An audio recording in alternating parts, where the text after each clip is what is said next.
Hi everybody. Today we're going to be reading chapters 49 and 50 out of Escape from Mr. Lemoncello's Library. Chapter 49. Now then, Charles, said Mr. Lemoncello, would you like to utilize any of your remaining lifelines? Perhaps an extreme challenge?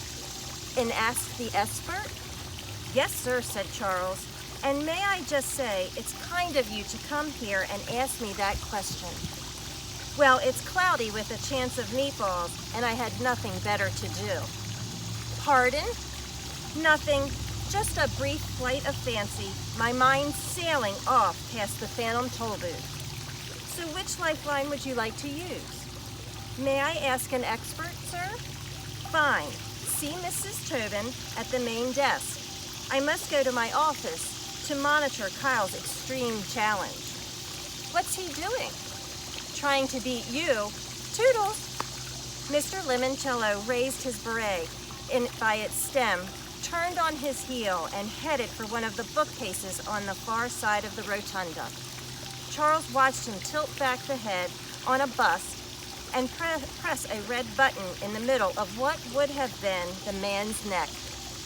A door-sized section of the bookcase swung open. Mr. Lemoncello stepped into the darkness. The bookcase swung shut. Charles hurried to the librarian's desk at the center of the rotunda reading room. Mrs. Tobin? He clapped his hands. Mrs. Tobin? Chop, chop. I'm in a bit of a rush. The doors upstairs will be open in 13 minutes. Mrs. Tobin. The holographic librarian finally appeared. Good morning, Charles. How may I help you? I need to use my Ask an Expert. Very well. Whom do you wish to consult with? Someone who knows his way around a library. If that is all you require, Charles, perhaps I can be of assistance. I need to talk to my Uncle Jimmy. Your Uncle Jimmy? Could you please be more specific? Yes, of course. James F. Willoughby III. The James F. Willoughby III? Yes, ma'am. The head librarian of the Library of Congress in Washington, D.C. is your uncle? That's right. If my mother's brother, Uncle Jimmy, the top librarian in all of America, can't help me find the one book I'm looking for, nobody can.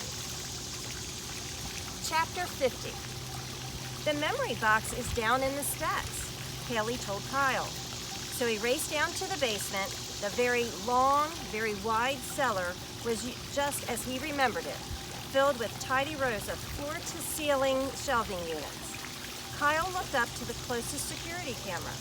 Where to next? I hid it way over on the far side, said Haley through the ceiling speakers. On a shelf near that horrible book sorting machine. Kyle hurried up at the center aisle. Suddenly, a heavy metal bookcase thundered in from the right, sliding like it was on roller skates. Watch it, shouted Haley. The bookcase skidded to a screeching halt, blocking Kyle's path forward. Go left, suggested Miguel. The whole team was watching and cheering him on. Kyle went left, and another steel shelving unit shuffled in front of the side. Jump back, shouted Akimi. The shelf slammed to a stop 2 inches in front of Kyle's feet. Kyle, you okay? Yeah, this is like the hedge maze in Tri-Wizard Tournament, said Sierra. Huh? Harry Potter, Book 4, Goblet of Fire. Right, need to read that one too. Kyle, of course, realized he had just discovered the most extreme part of the extreme challenge. Each one of the sliding to floor ceiling bookcases was loaded down with heavy cardboard cartons, books, or metal storage bins. They probably weighed several tons each. If Kyle was in the wrong place when a shelving unit came shooting from the side, he'd be flattened like a pancake under a steamroller. Warning, announced the official sounding lady in the ceiling. You have 12 minutes to complete this challenge. He had to keep going. Like Mr. Lemoncello said, there was no turning back now. Unless, of course, he wanted to go home a loser. Ha! Never. Kyle jogged up an alleyway between two walls of bookshelves. "Left turn," Haley shouted. "Now!" The wall on Kyle's right swung open, revealing 6 swiveling sections, each pivoting panel maybe 20 feet long, all skittering sideways and gliding backward to create new walls and reconfigure pathways. You've only got like 10 more yards to go," coached Haley. Kyle weaved his way around the randomly shuffling shelves. But as soon as he was on any kind of straightaway, the walls started to rearrange themselves again. Finally, Kyle scooted down a corridor so tight he had to turn sideways to squeeze through. The wall stuttered to a stop, and the voice made another announcement. "Warning, you have 8 minutes to complete this challenge." "I'm trapped," Kyle shouted. "There's no exit." None of his teammates said anything for a real long time. Finally, Sierra's voice rang out from the overhead speakers. "Put your hand on the right wall," she said. "What? Why?" "When I was little, I played a lot of maze games. If the walls are connected, all you have to do is keep one hand in contact with one wall at all times, and eventually you reach the exit or return to the entrance." "Do it," coached Akimi. "It'll work, bro," added Miguel. So Kyle kept his right hand firmly planted on the right wall of shelves and started inching his way forward. "Go, Kyle," cheered Haley. "Hug that wall, hug that wall." The passageway widened. Kyle kept his hand glued to the right wall and went around corners, through switchbacks, until finally he stepped into an opening near the book return conveyor belt. "You made it," shouted Haley. "Woohoo!" All the shelves streamed back into their orderly church pew positions. "Good," said Kyle. "Getting out should be easier than getting in." "Where's the box, Haley?" "I put it on the shelf." "Which one?" "That one." "Warning," announced the calm female voice in the ceiling again.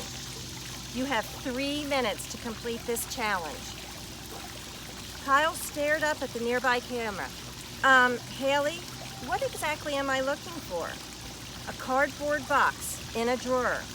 "Okay, there are like a billion of these." I flagged it with a piece of pink tissue. Kyle raced to a shelf. 2 minutes, announced the calm lady. "This one?" said Kyle. "Yes, look in the steel drawer." "I thought you said it was cardboard." "It is. Open the lid, not that lid, the other one." "This one?" "No, the one under it." 1 minute. "Hurry, Kyle, I'm hurrying." "Flip it open." Kyle did as he was told. He flipped the lid on a steel drawer and found the battered boot box. Every member of Kyle's team shouted the same thing. "Grab it!" "And run," added Akimi. Kyle did. He tucked the boot box under his arm and ran like he had never ran before. He sprinted across the basement floor.